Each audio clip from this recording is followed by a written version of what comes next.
eu queria que você abrisse sua Bíblia no livro do profeta Isaías, capítulo 6.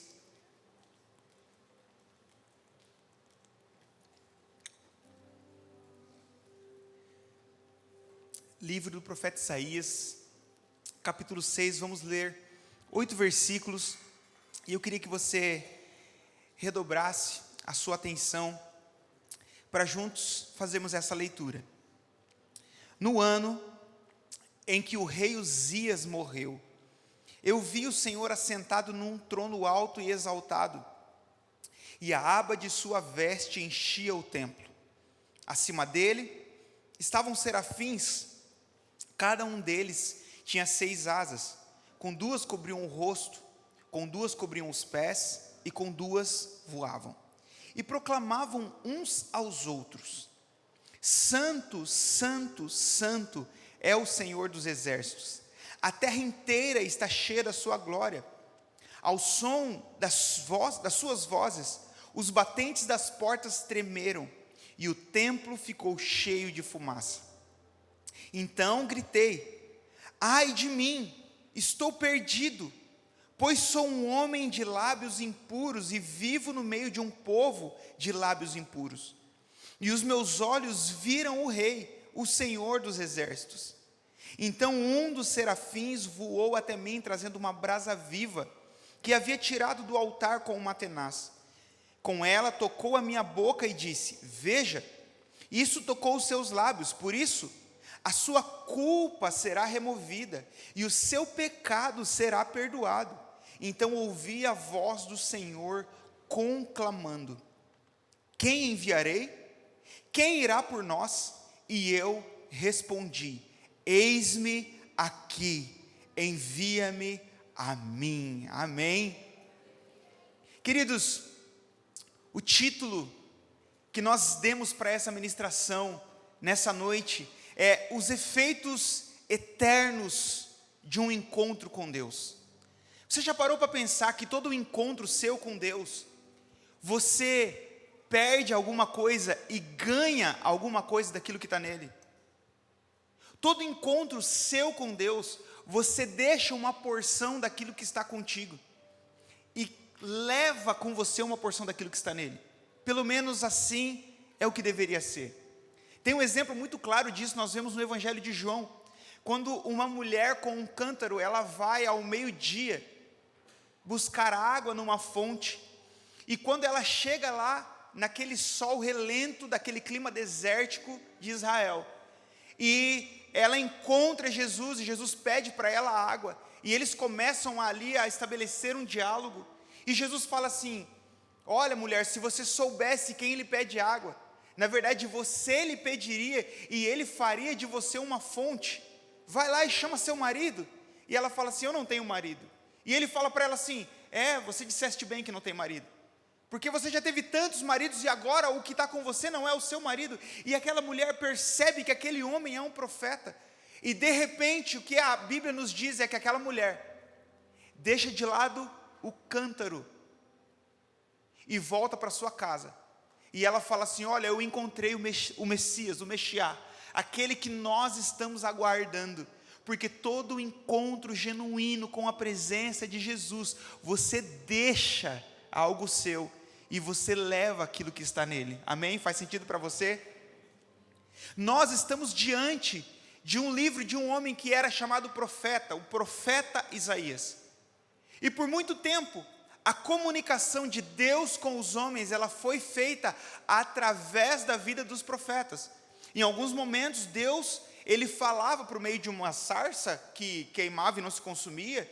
Deus, ele falava por meio de alguma outra forma de comunicação, mas na sua maioria, quando Deus precisava se comunicar de uma forma coletiva, Deus usava a vida desses homens, que foram denominados profetas, os mensageiros de Deus.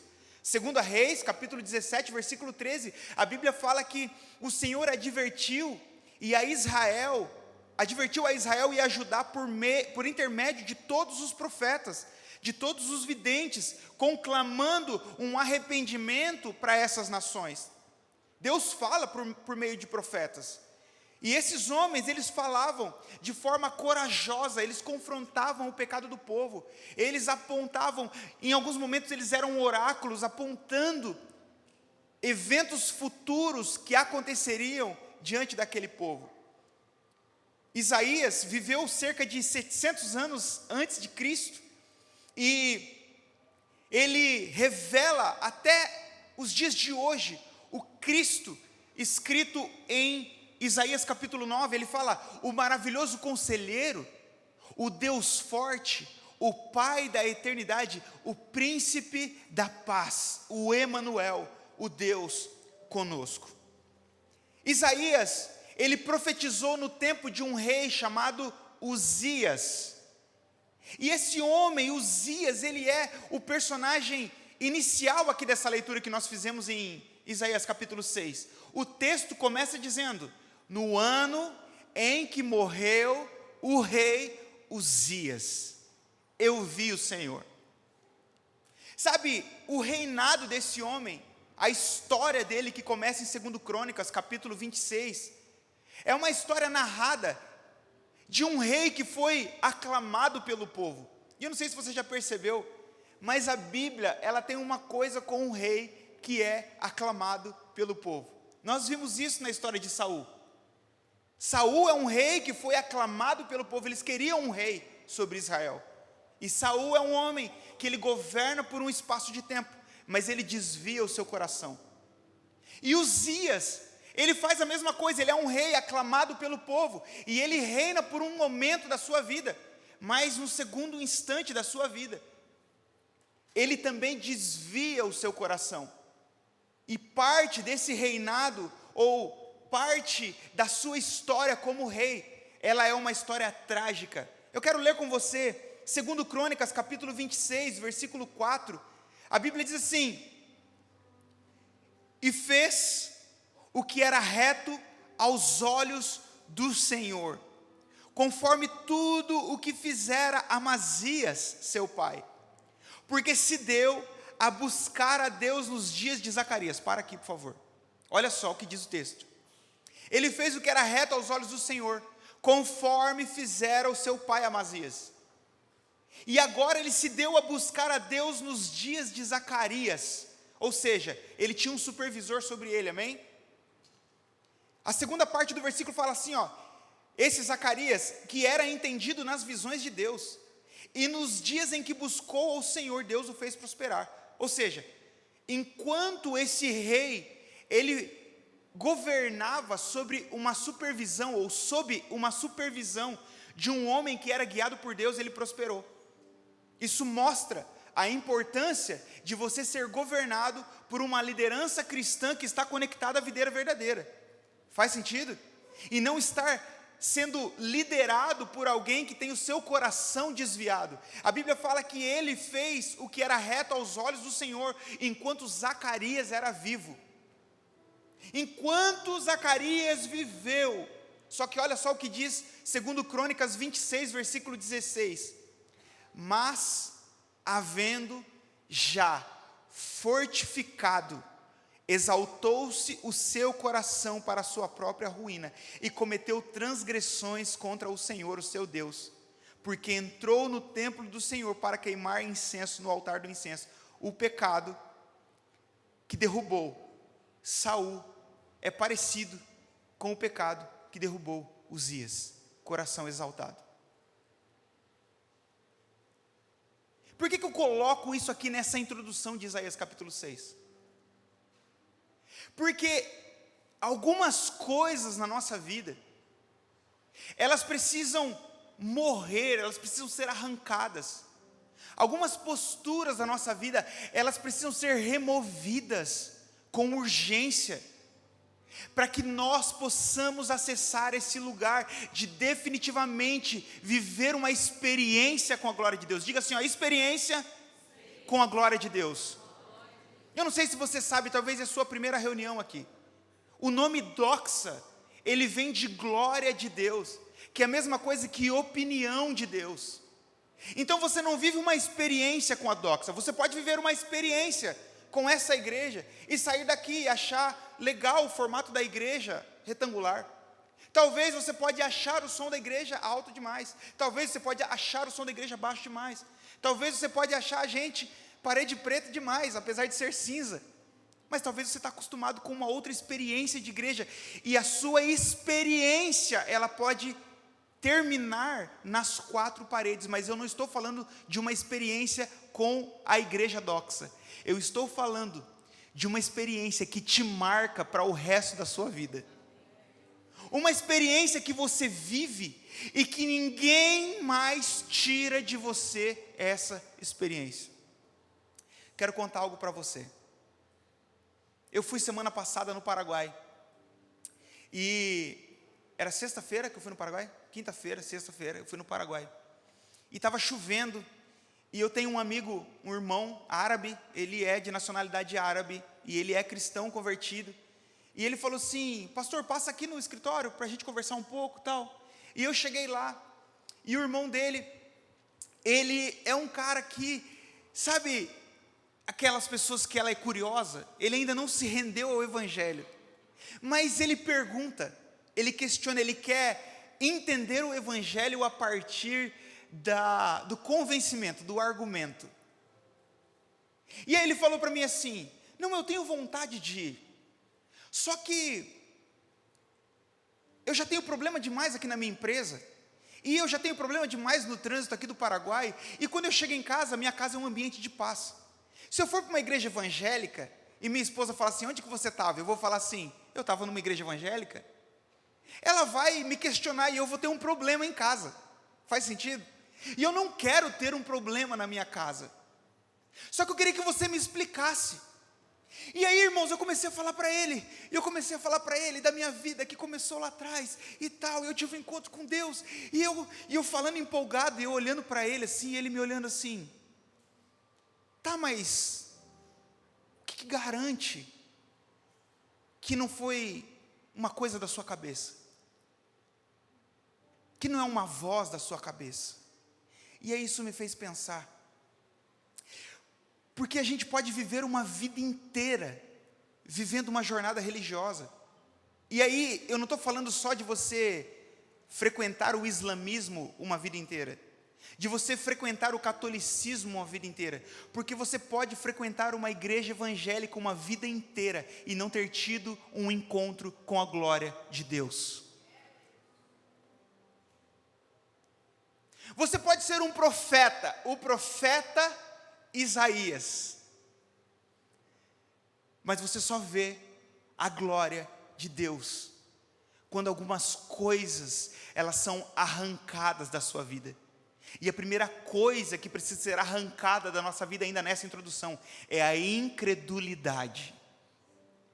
E eu disse para ele assim: olha, eu vou começar a orar por você, porque eu sei do que aconteceu com o Fadi, eu sei do que aconteceu com o Omar, eu sei do que aconteceu com a esposa do Fadi, eu sei da experiência que eu vivi, e ninguém arranca de mim essa experiência. Eu pergunto para você: qual a grande experiência que você viveu com a glória de Deus? Talvez você pode me contar, mas talvez, assim como eu, você foi um filho de uma irmã do coque. Minha mãe é uma mulher do coque, irmãzinha do coque, que me levava para a igreja 3, 4 vezes por semana. E por muito tempo, meu Deus foi o Deus da minha mãe. Eu fui para a igreja porque minha mãe me levava, e não tinha essa de ficar em casa. Não tinha TV em casa, porque a TV tinha o chifre do Satanás, que era a antena, e o fio da tomada era o rabo. Então não tinha TV, não tinha o que fazer em casa, não tinha Super Nintendo.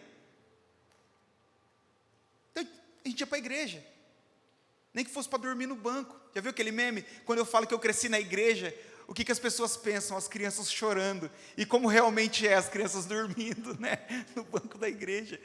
Mas você precisa em algum momento viver uma experiência, ser atropelado pela glória de Deus, e isso marcar a sua vida. Porque se deu a buscar a Deus no dia em que era supervisionado por Zacarias.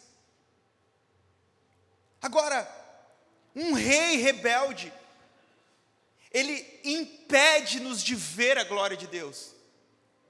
Um rei rebelde, ele se coloca à frente, ele se coloca como impeditivo de acessarmos a glória de Deus. Por quê? Porque se alguém viu a glória de Deus, e eu falo de um pseudo-evangelho, e eu falo de uma pseudo-fé, de uma pseudo-crença, essa pessoa pode em algum momento falar assim: espera aí, mas isso aí não é evangelho, não foi o que eu vi em Deus, isso aí não é o que eu vejo em Jesus. E colocar a postura da liderança em xeque, faz sentido para você? Por isso que um rei rebelde, ele nos impede de ver a glória de Deus. O maior inimigo do avivamento é a distração. O maior inimigo do avivamento é a distração. Uzias se distraiu com o seu reinado, enquanto Isaías focou na glória de Deus. Eu te pergunto, o que é a distração para o avivamento na sua vida? O que é a distração para um encontro com a glória de Deus na sua vida? O que é a distração para a sua vida? Talvez a distração da sua vida tenha a ver com o trabalho. Talvez a distração da sua vida tenha a ver com os seus sonhos, que são genuínos, mas você coloca os seus sonhos à frente de entregar-se plenamente, com interesse de coração diante do Senhor. Porque se você orar assim, ó, Senhor, faça a sua vontade, talvez a vontade de Deus é contrária à sua vontade. Eu já ouvi como pastor, assim, algumas pessoas falarem assim: tá, pastor, mas parece que quando eu vou orar, Deus sempre escolhe uma coisa contrária daquilo que está no meu coração. Eu falei assim: pois é, a mesma Bíblia fala que o coração do homem, ele é enganoso. Nosso coração é tão enganoso, queridos, que em 2018, eu achei que eu ia ir para outra nação, ia morar em outra nação, 2018. Aí em 2022 eu fui viajar de novo, uns 15 dias antes a pastora Juliana chegou para mim e falou assim: ó, Deus me deu um sonho com você, e nesse sonho, Deus tinha colocado 2 caminhos, mas sabe, um sonho assim que eu não consegui entender direito, e que você tinha que escolher. E uns dias antes eu tinha sonhado com uma outra nação. Irmãos, quando eu fui lá para os Estados Unidos, que eu fui lá em Atlanta, eu falei: aqui, o Senhor está me chamando, é aqui, é esse lugar. Voltei dos Estados Unidos em 2022, falei assim: vou soltar o freio de mão da Meriva. Tinha uma Meriva, né, morava lá perto da congregação cristã. Vou soltar o freio de mão da Meriva aqui nessa ribanceira, vou jogar ela lá no rio, vou queimar minhas roupas, porque agora eu só vou, né, vou queimar meus barcos tudo no cais. Aí fui para uma conferência, lá no Paraguai, fazendo célula no Paraguai desde 2016, estou lá no Paraguai, em Assunção, numa conferência com umas 20 pessoas, e eu ouvi Deus falar comigo, que eu tinha que optar entre o sonho americano e o sonho do reino, que naquele momento, não era a hora. O pastor Juliano estava comigo, estava ou não estava? Sabe, nós colocamos os nossos sonhos à frente de um lugar de dependência de Deus. Essa é a minha história. Essa é a palavra que Deus falou para mim. Eu não estou dizendo que você não possa viver o sonho de Deus para você e que esse sonho não possa ser americano. Não, não é sobre isso. Eu estou dizendo que, o que é que me faz, pastor Bertock, em um momento da minha vida, falar assim: eu não vou mais ser o baixista de uma banda e vou cuidar de um grupo de adolescentes na igreja? O que é que faz na minha vida, em algum momento, falar assim: não, eu sou um profissional da área de trabalho, da área de audiovisual, trabalhava numa produtora de vídeo, falar assim: não, eu vou viver do tempo integral, trabalhar para a igreja, trabalhar para o reino de Deus, trabalhar para edificar o corpo de Cristo. O que é que salta aos nossos olhos e que nos faz andar numa direção contrária desse mundo? Essa é a pergunta que eu quero deixar na sua mente nessa noite. O que é que parece totalmente irracional, que parece totalmente na contramão, mas que nós simplesmente somos impelidos pelo Espírito Santo, e que você fala assim: eu não tenho outra opção, Eu não tenho outra escolha a não ser me submeter a essa glória suprema que governa a minha vida, que governa os meus relacionamentos, que governa as minhas decisões.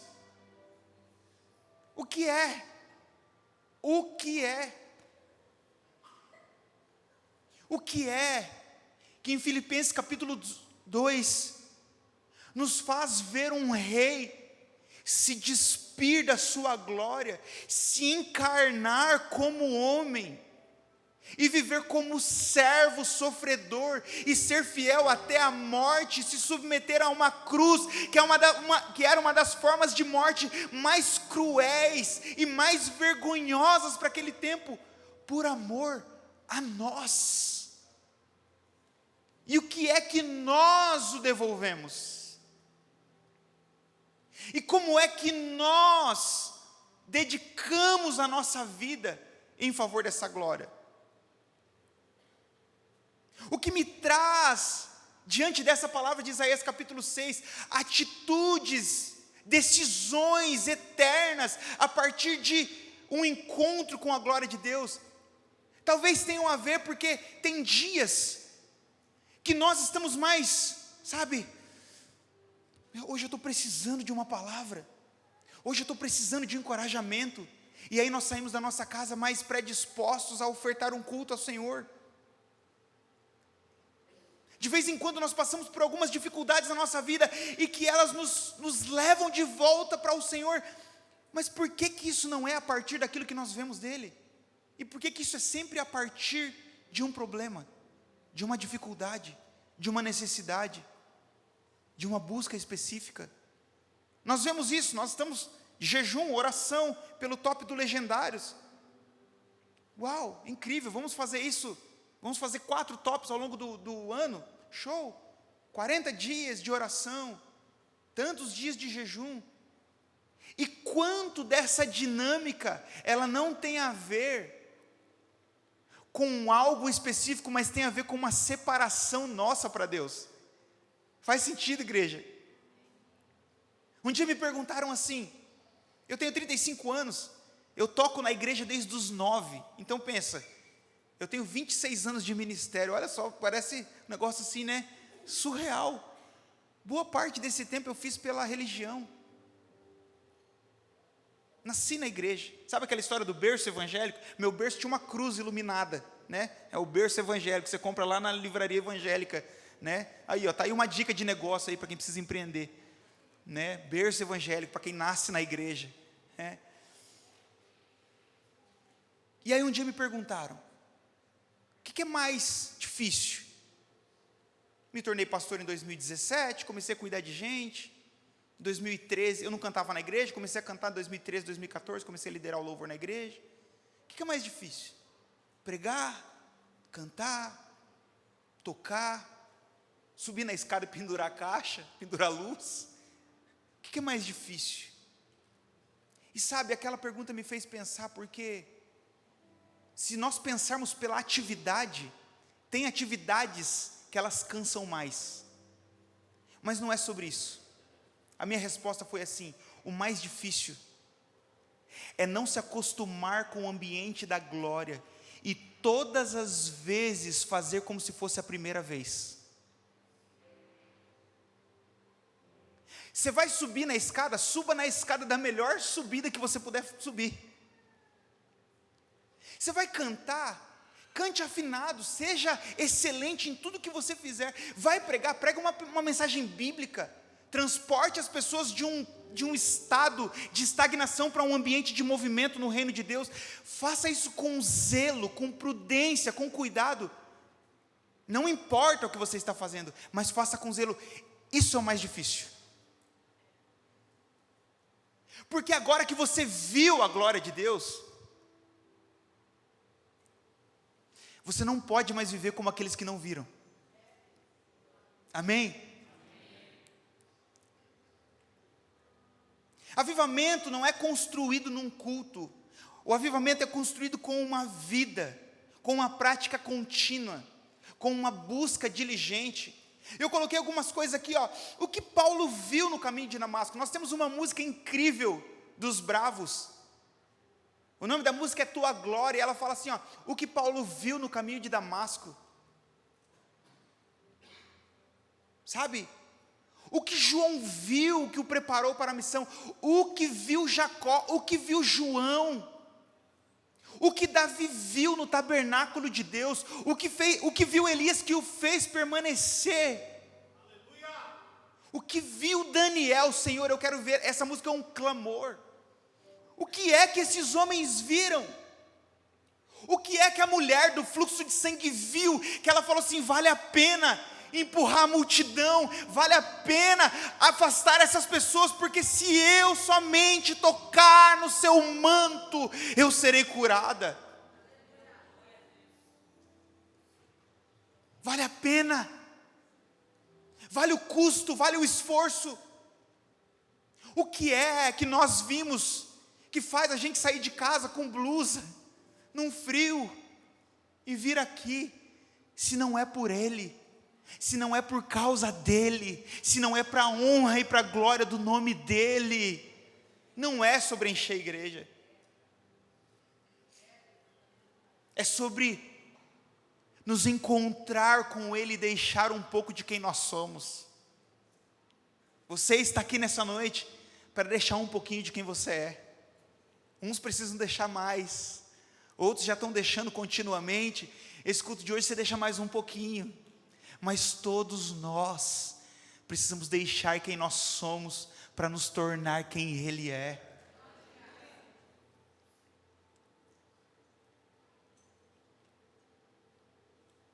Sabe, eu gosto de dois textos que eu quero citar aqui ainda nessa abertura, que é João capítulo 10, versículo 30. Jesus diz assim, ó, eu e o Pai somos um. O que é ver a glória de Deus? Eu te pergunto, quando você pensa assim, ó, o que é ver a glória de Deus? Será que é viver uma experiência ali de tremer no chão? Eu não sei se eu já contei a minha experiência com a glória de Deus, eu vou contar para você aqui, ó, tá? Para você guardar no seu coração. Quem veio hoje vai ganhar, né, aqui ao vivo, e quem vai assistir online depois vai poder comentar lá no YouTube. Eu tinha 6 anos de idade. Minha mãe, ela era costureira de uma fábrica na Vila Portes, e meu pai era motorista de ônibus, viajava, passava 8, 10 dias fora de casa. E eu era cuidado pelas minhas tias. Eu sou 7 anos mais novo do que a minha irmã, então minha irmã tinha aí seus 12, 13 anos, e eu ia para a escola com a minha irmã e voltava com a minha irmã, brincava na rua. Eu era uma criança normal, sem tecnologia, sem essas coisas. Eu era uma criança comum aí, que chutava o asfalto e arrancava o tampão do dedo, essas coisas todas.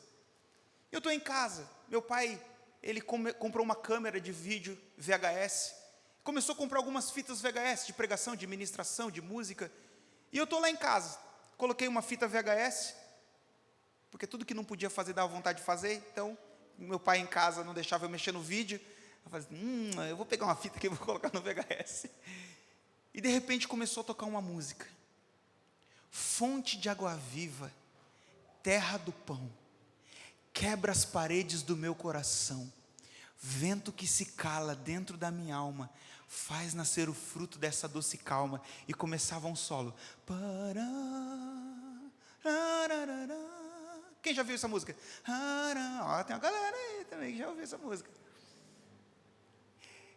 Pastora Sheila, enquanto eu ouvia aquilo, tinha um tapete assim na frente de um rack que nós tínhamos em casa, e eu me ajoelhei, e eu comecei a chorar, mas não era um choro de tristeza, era um choro de uma experiência que eu não sabia descrever. Eu não tinha palavras para descrever aquilo que eu estava sentindo naquele momento. Aquilo passou, minha mãe chegou do trabalho, e eu lembrei disso com ela domingo, lá conversando com ela, a gente foi almoçar juntos. E ela chegou do trabalho e eu falei assim, mãe, eu estava ali, e eu coloquei um VHS, eu coloquei uma fita e começou a tocar uma música, eu comecei a chorar. E minha mãe olhou para mim e falou assim, tá bom, vai lá tomar banho, tipo assim, né, vai lá, leva o seu calçado para lavar, uma coisa assim, imagina. Essas falas de mãe, né? Quem é mãe sabe como é que fala. Beleza.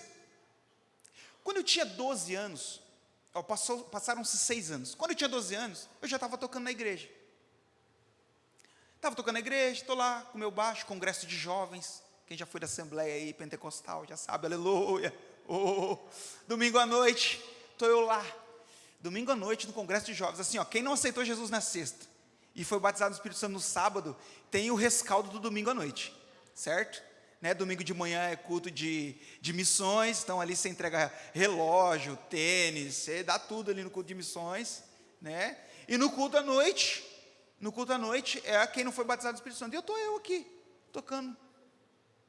De repente, o pastor Alessandro colocou a mão na minha cabeça. Irmãos, eu não sei.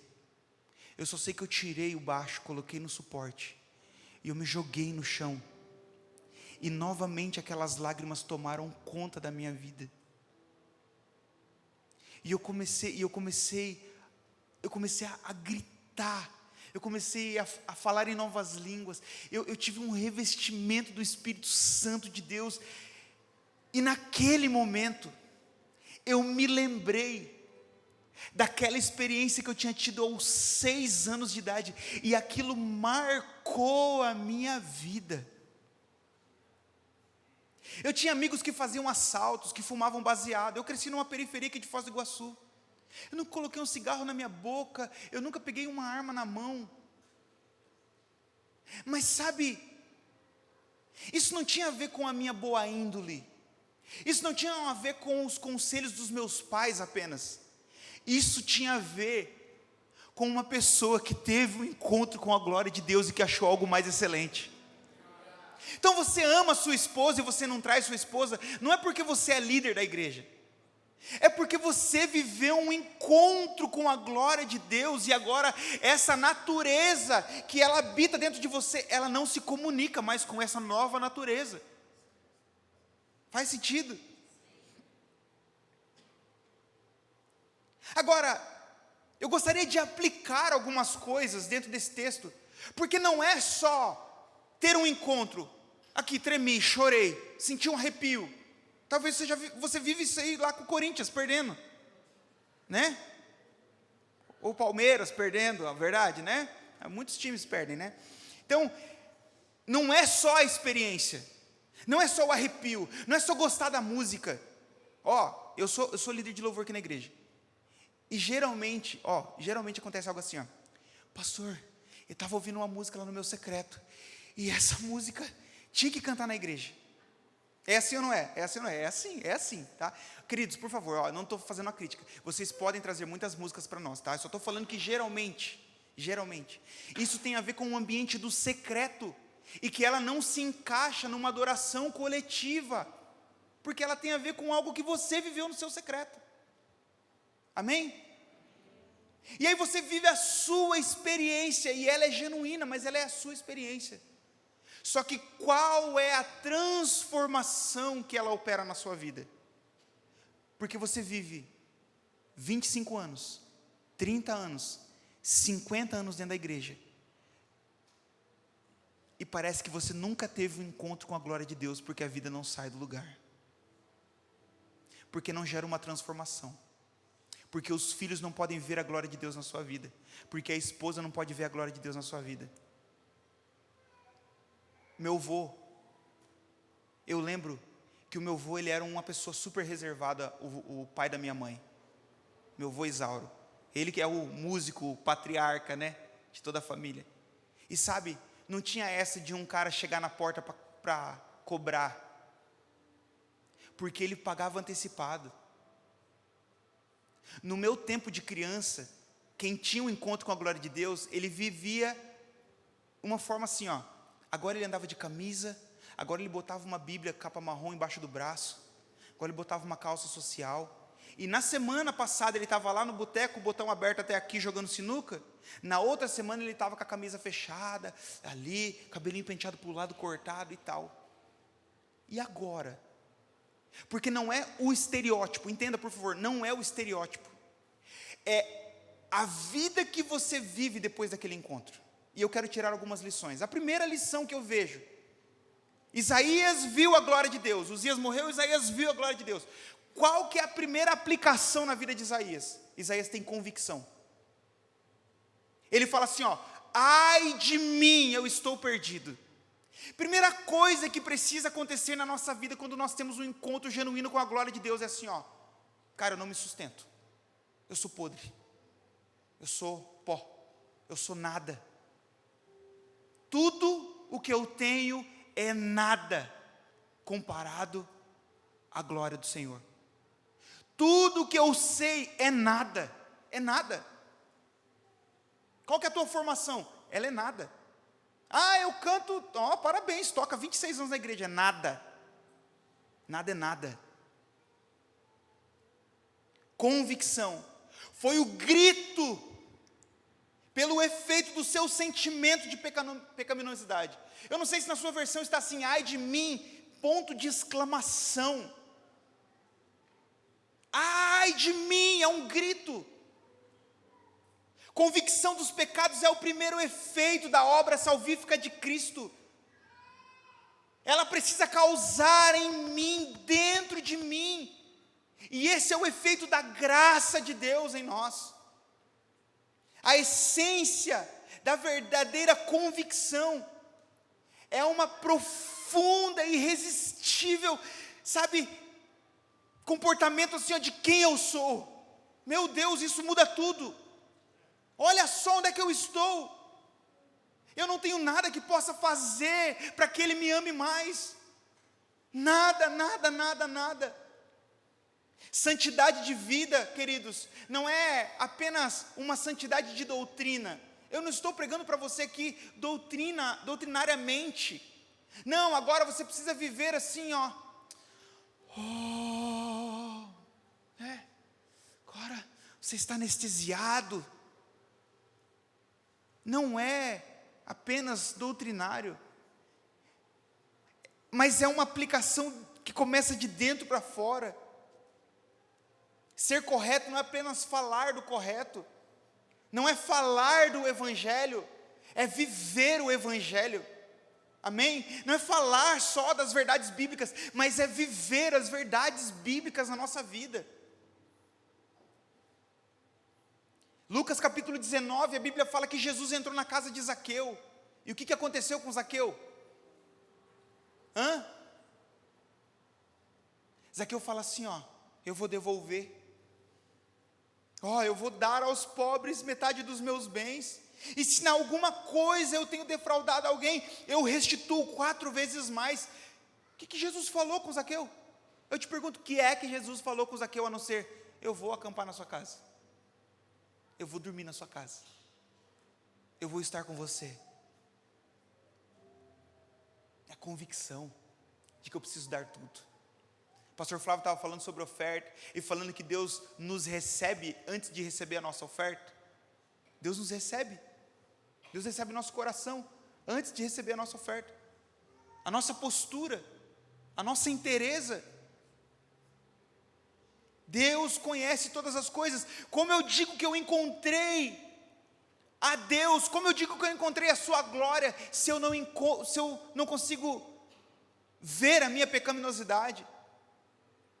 Sabe, talvez nessa noite para alguns aqui você precisa dar nome. Você precisa dar nome para a sua prática pecaminosa. Talvez é a mentira. Talvez é a lascívia. Talvez é a pornografia. Qual é o nome do pecado que te aprisiona? Porque é impossível alguém ter um encontro genuíno com a glória de Deus e continuar da mesma forma. 1 de João diz assim, ó, que aquele que é nascido de Deus não vive na prática do pecado. Se nós encontramos a glória de Deus, a primeira coisa que precisa acontecer na nossa vida é o quê, queridos? Vamos, gente, vocês estão com frio. Qual que é a primeira coisa que precisa acontecer na nossa vida? Convicção. Convicção de quem eu sou. Segunda coisa que precisa acontecer na nossa vida por causa da glória de Deus, confissão. Diga confissão. Versículo 5 fala assim, ó, eu sou um homem de lábios impuros. Sou ruim. O salmista diz assim, ó, um coração quebrantado e contrito, o Senhor não despreza. Uau! Uma das características de quem encontrou a Deus é que ele não vê o pecado do povo antes de ver o seu próprio pecado. E aqui é uma grande marca da religião.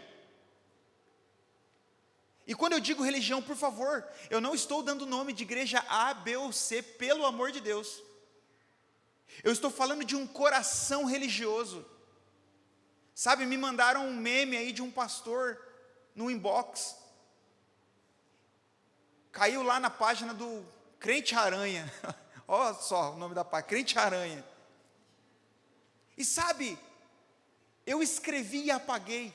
Escrevi resposta para o meu irmão, né, que me mandou, e apaguei, sabe por quê? Porque nós somos tão prontos para falar dos outros, e tão tardios para ver a trave no nosso olho. Mas se nós tivemos um encontro genuíno com a glória de Deus, antes de ver o pecado do outro, nós vemos o nosso. Assim, será que edifica isso aqui que eu vou falar? Será que ele constrói ou destrói? Será que ele traz o irmão mais perto de Deus, ou será que ele empurra o irmão cada vez mais para baixo? Sabe, Deus me deu alguns talentos. Eu mexo um pouco de tecnologia, eu mexo tudo um pouco, sabe? Tudo você pensar, só não comecei a pintar carro aí, mas até mecânica de carro eu já fiz em algum momento da minha vida. E quando Deus vai confiando algumas habilidades, a gente vai desenvolvendo uma tendência de achar que a gente é melhor do que os outros. E até na hora do feedback, de você falar assim, olha, isso aqui dava para ser feito da forma adequada. Sabe, você precisa dar 2 passos para trás e falar assim, como que é a forma certa de fazer isso?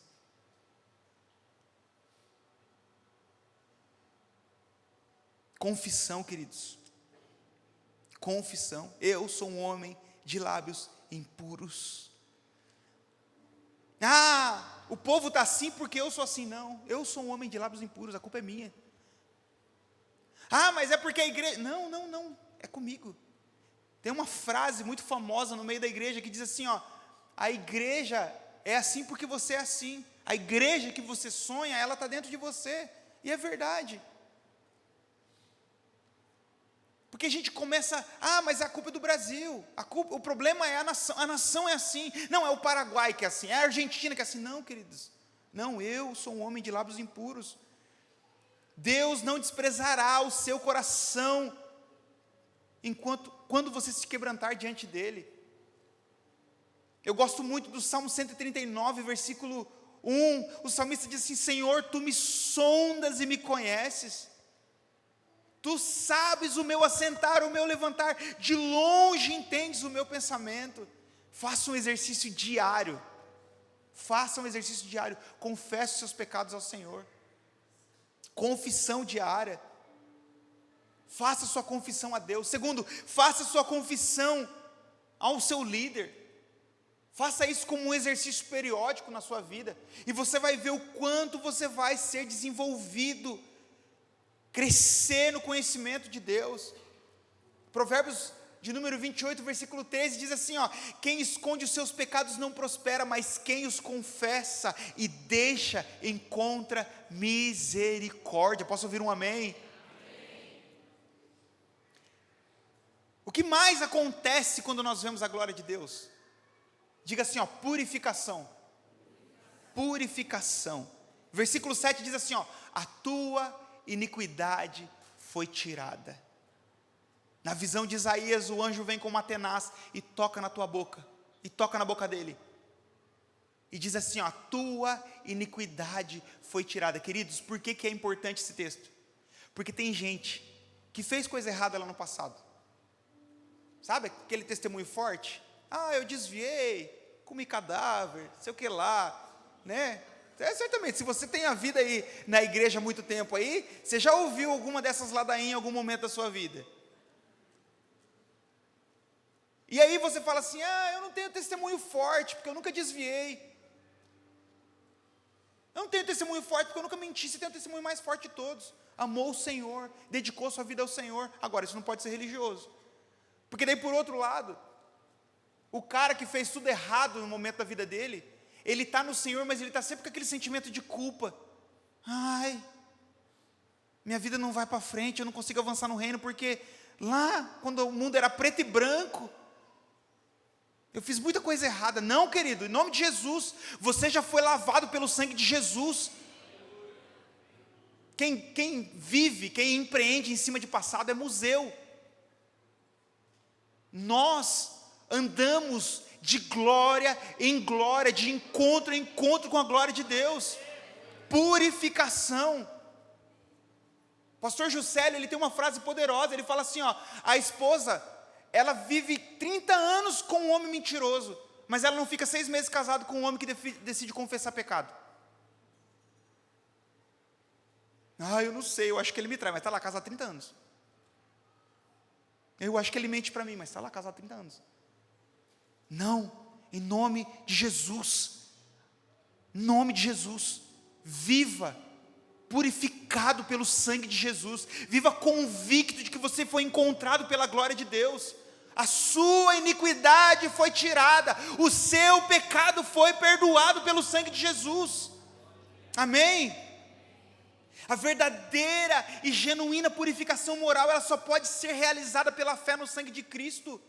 Hebreus capítulo 9, versículo 22, a Bíblia diz assim, ó, de fato, segundo a lei, quase todas as coisas são purificadas com sangue, sem derramamento de sangue, não há perdão. A purificação que Deus quer fazer, ela não está só aparente diante dos homens, ela até gera um efeito diante dos homens, mas a purificação que Deus quer fazer, ela tem a ver com o Senhor olhar e falar assim, ó, eu conheço as suas obras, eu sei quem é você, eu te comprei, eu te lavei, eu te remi, eu te chamei pelo seu nome.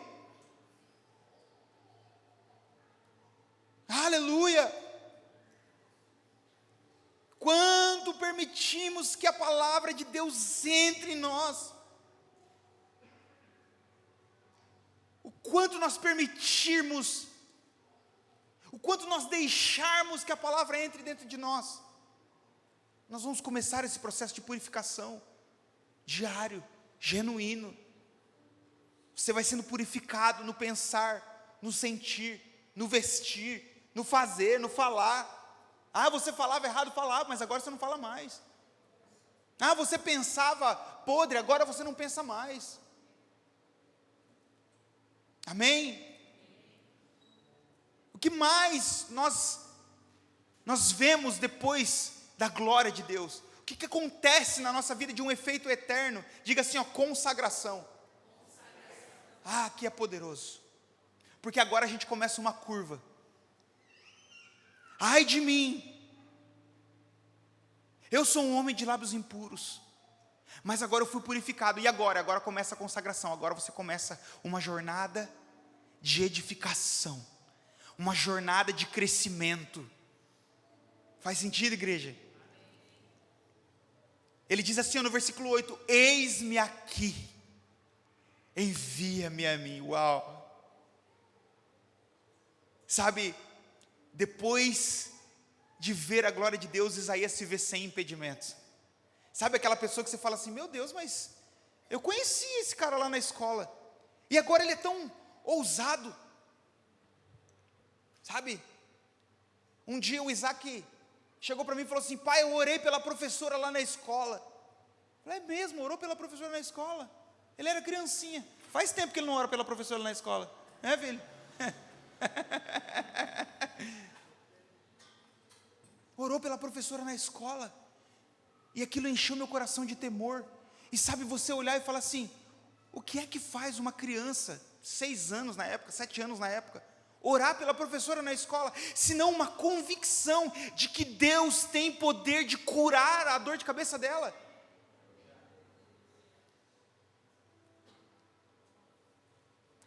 Talvez, na história bíblica, nunca um homem respondeu tão rápido o chamado de Deus, como Isaías. Ele está na visão, ele vê a glória de Deus, e ele fala, eis-me aqui. Uau! A consagração, ela não te deixa super poderoso, a consagração, ela te deixa sensível. Diga assim, sensível. Pastor, o que é a consagração? É viver separado, Mas não separado, não tem como você entrar numa bolha agora, a bolha evangeliquez, né? Não posso mais falar com... Não toque em mim, suas mãos estão impuras. Consagração tem a ver com uma separação de coração. Eu não posso mais colocar o meu coração, pastor Marcos, apegado com as coisas daqui, porque agora eu estou apegado com as coisas eternas. Eu posso ter um carro do ano ou não muda nada. Eu já tive um instrumento que ele dava para comprar um Celta. E hoje, talvez, por condições naturais, eu não poderia comprá-lo novamente. Mas isso não diminui o poder de Deus na minha vida, porque meu coração não está mais nisso. Teve um momento da minha vida que eu era baixista de uma banda, adolescente. Eu chegava, eu tinha uma torre de amplificadores, eu chegava, plugava o meu contrabaixo, parava na frente. E em 2009 eu ouvi o Senhor falar assim, para você se tornar um instrumento nas minhas mãos, talvez você vai ter que deixar o instrumento das suas mãos. E eu fui falar com o meu pastor na época, o pastor Valdir, e ele me abençoou, e eu fui cuidar de adolescente, e aquele instrumento caríssimo, peraí, mas eu orei a vida inteira por isso, e aquele instrumento começou a estragar na parede da minha casa, e eu cuidava daqueles piá nem me respeitavam. A gente ensaiava loucamente, meu Deus, meu cunhado, parecia que ele estava derretendo na cadeira assim, ele nem olhava para mim, ele nem tocava o baixo direito, aquilo me dava uma agonia, uma angústia. O que é que mexe as nossas percepções, se não é a glória de Deus? Se não é isso que te arrebata, que você está no trânsito e de repente um acorde, uma nota, uma coisa te leva de volta para esse lugar e você fala assim, meu Deus, ele nunca saiu daqui, ele nunca esteve longe. Porque às vezes parece que a glória de Deus ela só está no meio do louvor. A glória de Deus ela só está nessa 1h30, 1h40 de culto. A glória de Deus só está lá na célula, naquela 1 hora que você está dormindo. Tem um amigo meu que entrou numa live de oração esses dias, era 11h30 da noite à meia-noite, ele saiu da live, era 5h30 da manhã. Ele está aqui, eu vou baixar a cabeça para não apontar para ele. O que é que arranca de nós lágrimas sinceras? O que é que arranca de nós um levantar de mãos sem uma palavra de ativação? Vamos, levante suas mãos, vai, cante comigo. Sabe, às vezes nós, líderes de louvor, nós estamos insistindo com pessoas que não querem a glória de Deus. E nós vamos precisar decidir se nós vamos viver uma vida consagrada a Deus. E sabe, viver uma vida consagrada a Deus é você chegar aqui e não precisa esquentar de novo, você já veio aquecido de casa. Eu já falei sobre isso aqui, a transferência de responsabilidade.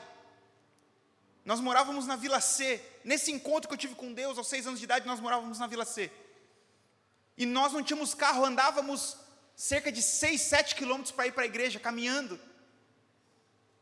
E o culto começava às 7 da noite, só que 6 horas começava uma oração de joelho.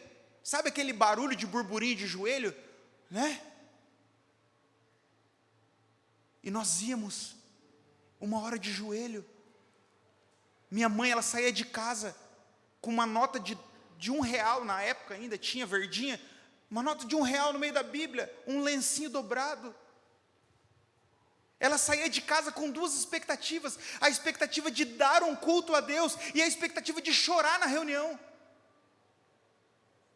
Não tinha essa coisa assim, vou lá receber uma palavra, não, vou lá entregar alguma coisa para o meu Deus. Mas agora, a igreja vem, sai de casa e fala assim, eu preciso ouvir uma palavra, eu preciso ouvir um louvor.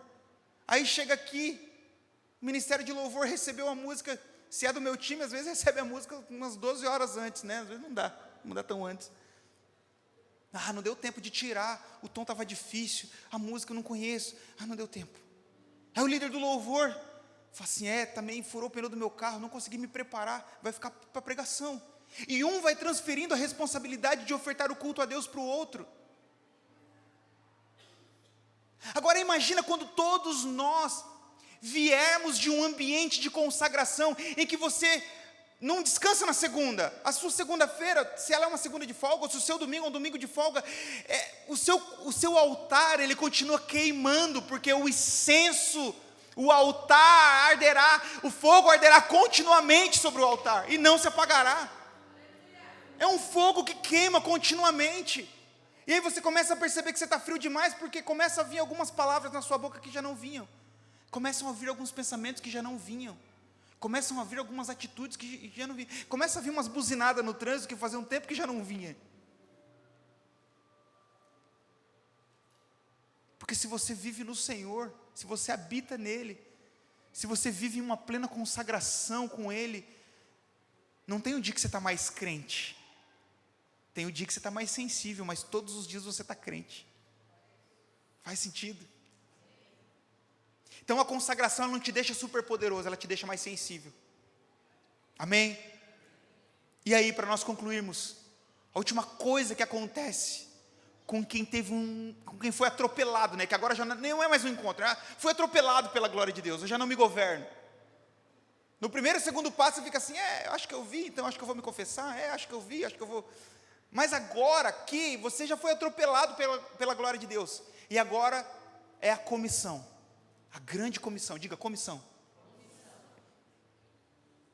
Quem viu a glória de Deus, ele obedece a essa ordem. Eu quero ler com você, por favor, versículo 8 e 9. Por favor, coloca aí para mim, Hermínio. 6, 8. Depois disso ouvi a voz do Senhor que dizia, a quem enviarei? Quem há de ir por nós? E eu respondi, eis-me aqui, envia-me a mim. 9. Então ele disse, vai e diga a esse povo, ouçam, mas sem entender, vejam, mas sem perceber. 10. Torne sensível o coração deste povo, endureça-lhes os ouvidos e feche os olhos deles, para que não venham a ver com os olhos, ouvir com os ouvidos, entender com o coração, e se convertam e sejam curados. Sabe o que é isso? Esse homem viu a glória de Deus e agora ele simplesmente aceita esse chamado do Senhor, e ele fala assim, não existe outra vida a não ser cumprir o ID do Senhor. Não existe outra missão a não ser cumprir o ID, o vai. Eu quero que você vá, agora vai. Eu preciso que você vá, agora vai. É uma ordem, não é uma opção. A grande comissão não é uma coisa para pastores.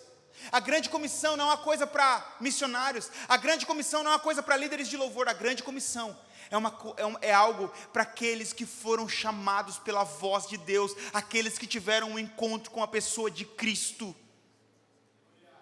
Você teve um encontro com a glória de Cristo?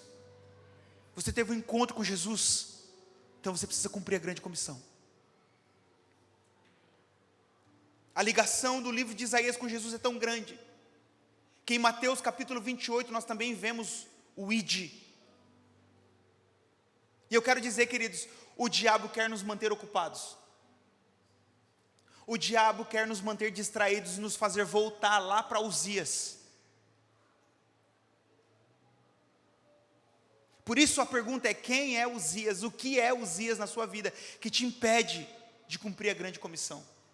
Sabe, eu vi um trecho de um podcast com o Teófilo Hayashi, pastor do Dunamis, e um jovem chegou para ele e falou assim, pastor, como que eu faço para descobrir o meu chamado? Talvez essa é a pergunta dessa geração. Como que eu faço para descobrir o meu chamado? Como que eu faço para me despertar no meu chamado? Como que eu faço? E na verdade, quando as pessoas falam chamado, elas querem falar assim, será que eu sou pastor? Será que eu sou líder de louvor? Será que eu sou um missionário? Será que eu sou um profeta? Ela quer se enquadrar dentro de alguma dessas de algum dos 5 ministérios, pelo menos. E na verdade, a resposta é: você conhece o Senhor? Você ama o Senhor? Porque se você ama o Senhor, não importa se você vai cantar, pregar, tocar, arrumar cadeira, se você vai ser um baita de um profissional na sua área de trabalho, ou se você vai usar a tribuna para você pregar um sermão, tudo o que você faz tem a ver com cumprir o ID de Deus na sua vida. Eu não sei se você acredita ou não, mas eu era o cara mais improvável para estar aqui nessa noite. Teimoso. Mas um dia, Ele me encontrou. E eu sei que assim como eu, Ele encontrou a muitos dos que estão aqui nessa noite. O objetivo dessa pregação nessa noite é gerar em você uma convicção daquilo que você ouviu e viu. E se você ainda não viu, eu queria que você saísse daqui dessa noite com esse clamor: Senhor, o que é que eu ainda não vi? Eu preciso ver. Eu quero ter um encontro com o Senhor. Como é a glória de Deus? E eu encerro com isso. Hebreus capítulo 1. Pode ficar de pé.